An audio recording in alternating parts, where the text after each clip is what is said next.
wish someone had told me a long time ago what I would be facing as an older person with ADHD. And when I say older, I'm 55 years old, so I'm not exactly the oldest person in the room, but I'm no spring chicken either, right? And if you are someone who is much younger than I am now, don't click away. I need you to hear today's video, especially if you are a woman. Not all of them are going to apply to men, but I need you to hear this so that you can prepare. Because I was not prepared and it hit me like a ton of bricks. So we're going to get into this now, but if you're new here, well, welcome. My name is Karen McGill. I'm an ADHD coach and creator, and I'm here for the busy, ambitious brains who are getting older, and as a result, lots of changes are happening, and they're not all cute. All right, so let's get into it. Now, the first one is just for the ladies with ADHD, and that is the estrogen decline. Dun, dun, dun, dun. Estrogen is a hormone that does a lot more things than I was ever aware of before actually losing a ton of it. And also because estrogen and various different hormones like that are becoming a hot topic today. So thank goodness for that. But the high level thing that you need to know as a woman with ADHD is that as we get older, our estrogen declines. In fact, it kind of goes off a cliff around the age of 35 and starts dramatically declining at that point, where by your mid 40s, you are starting to feel the effects of perimenopause. And that is the fun part where you think you're going crazy, you're kind of losing your mind, you wonder if you have dementia on top of ADHD. And I know I'm sounding a little flippant about this, but I did actually think those things as I was going through this period. And I did not realize, number one, that I had ADHD, or number two, that I was losing estrogen at a rapid rate. But it wasn't until I was 51 that I finally got my ADHD diagnosis, and also I started advocating for myself during my annual checkups with my gynecologist. So I pushed for hormone tests. I wasn't quite menopausal yet, so I hadn't yet been a full year without a period, but I could feel the effects both in my body and most definitely in my brain. So shortly thereafter, I started on hormone replacement therapy. And I'm not suggesting anyone else should do that, but it was what worked for me, and it was a blessing. Let me tell you, I feel like myself again now that I take estrogen and progesterone regularly. I just feel like my 30-something-year-old self again, and I wish I had started taking it sooner. So with those two things, I have seen the impacts of the decline of estrogen, and I've also seen the improvements in my own mental well-being as I've gone on hormone replacement therapy. And again, I'm not in a position to really talk about what anyone should do, but I will say that getting on HRT was a life-changing experience for me, and I do not regret it for a second. And that brings me to the second thing I want to share around this experience of old lady ADHD, and this actually does apply to men as well, and that is general cognitive decline that happens as we age. Now, doctors are now saying that there's a lot we can do to prevent cognitive decline, and I think we should all do that. But I also think that there are things that are going to happen with our brains and our bodies as we get older that we just kind of have to accept as a part of the life experience, right? So my memory has declined. Even after getting on HRT, my memory is still not what it used to be. My moods have evened out more since getting on HRT, but for a while there, my moods were all over the place. And that was the lack of estrogen in my body and just my hormones going crazy. And along with that, there's a lot of irritability and mood fluctuations and generally just not feeling like you can regulate your emotions as well as perhaps you could have in the past. And if you are someone who struggles with emotional regulation, which a lot of ADHDers do, it is going to get worse as you get older unless you really learn how to feel your feelings, but not necessarily react to every feeling that you have. And I think that therapy is a great way to get around that. But I also think a lot of it comes down to skill training. Like, we are not taught by our parents how to feel emotions, but not necessarily react to them. Maybe the parents of today are doing a better job, rock on with your bad self, but us Gen Xers, we're told to be seen and not heard. We were not taught that skill to feel our feelings, ask for what we need, and have that received in a positive way. And now, as we're getting older, all of those bottled up feelings that we had as a kid are starting to erupt. And that is why we have so many Karens running around losing their shit, because they were never taught how to actually manage them. And that does become a problem for those of us with ADHD, whether your name is Karen or not. It can become a problem. And memory and emotions are not the only pieces of cognitive decline that I'm talking about. It's not being able to read a book the whole way through, even though I was able to do that at some point in my life, or walking into rooms and having no idea why you're there, leaving your car running while you go to get your nails done, and then walking out and the damn thing's sitting there running. Yes, that did happen to me once.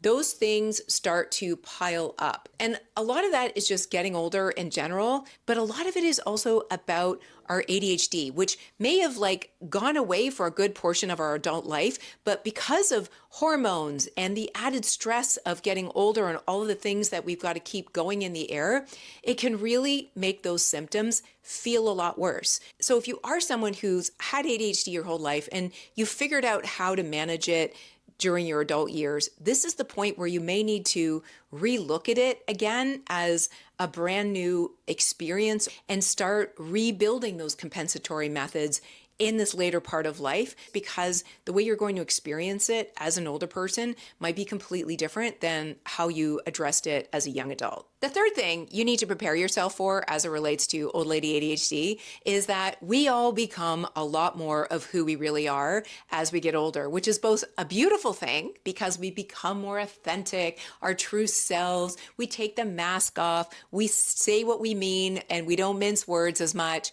but also we become more of the less delightful parts of ourselves, let's say. So if something triggers you a little bit in your 30s, it's going to trigger you a lot more in your 50s. Just trust me on that one.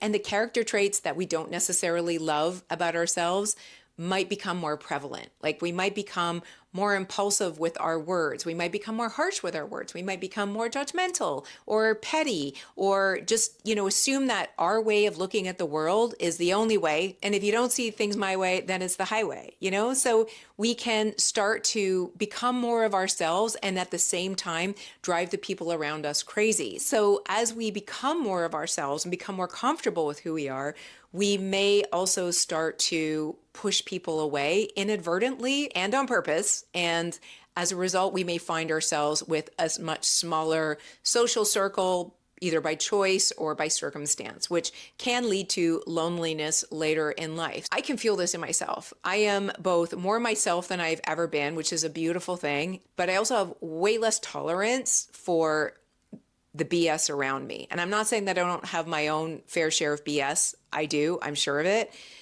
But I don't tolerate other people's quite as well. And as a result, I have intentionally removed myself from certain relationships. And I actually feel a lot better about that.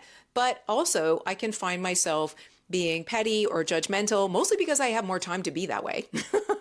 And so I have to manage that very carefully. I think all of us do, right? At least you become a crotchety old person that nobody wants to be around. And if that's what you want to be, rock on with your bad self. I personally want to have people around me. So I am learning to manage this newfound authenticity without letting it run amok, if you know what I mean. And then the last thing that I am learning about becoming an older person with ADHD, and this one is so important for folks that are younger than me or older than me. It's important at any age, but if you have young kids, send them this video and fast forward to this point right here.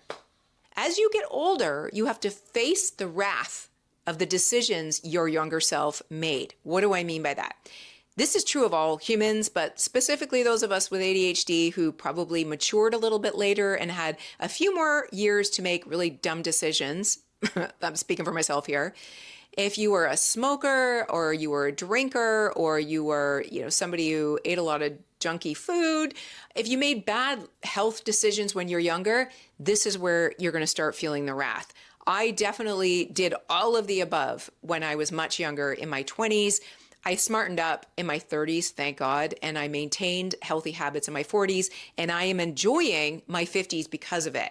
I have no aches, no pains. I still work out every day. I still go for walks every day, which helps me manage my mental health. And I can't imagine if I had not maintained my physical health, would I be able to do those things today to, maintain both my physical and mental health? If I were like more sedentary or confined to a chair, how would my mental health be? I can't imagine that it would be very good. And that is only one part of the equation. The other part I want to speak to specifically is impulsivity around spending and your money choices as a younger adult with ADHD. No shame, no judgment. We have all made bad money decisions. I know that my younger self made horrid decisions. I ruined my credit rating right out of the gate when I was a kid. Like before I was 20, it was ruined. I continued to make bad money choices thereafter until I got out of university and I was dealing with crippling student loans and all the poor choices I had made around spending and money to that point. And I had a moment of clarity where I knew I had to wise up because I hated feeling the way I felt about being so deeply in debt. And I changed my ways. And if I can do it, all of us can do it. So no matter what age you are now, even if you're 65 or 75 and you've had money problems in the past, you are never too old to start making better choices, to get interested in personal finance. Find personal finance people that interest you, that you want to learn from.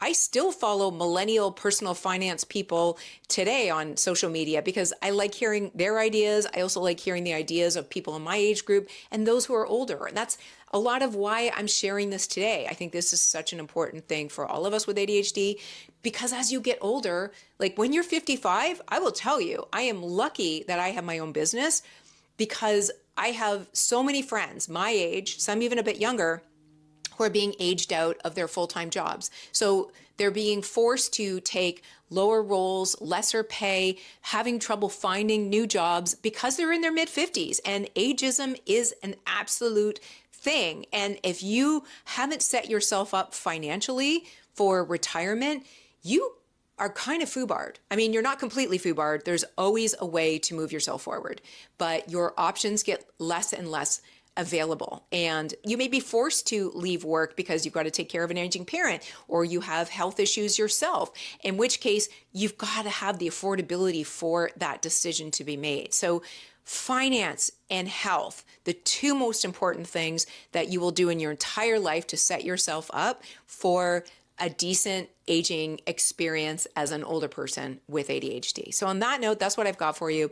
If anything truly hit home for you today, please drop it in the comments below because I will make more content in that direction if you want me to. If you want to learn more about like the hormonal piece or the money piece or the managing your emotions and not being a crotchety old person, any of that, I'm happy to share more of. I think this is so important for all of us because I want us to all live our best damn ADHD life. And on that note, thanks for being here. We'll see you next time. Bye.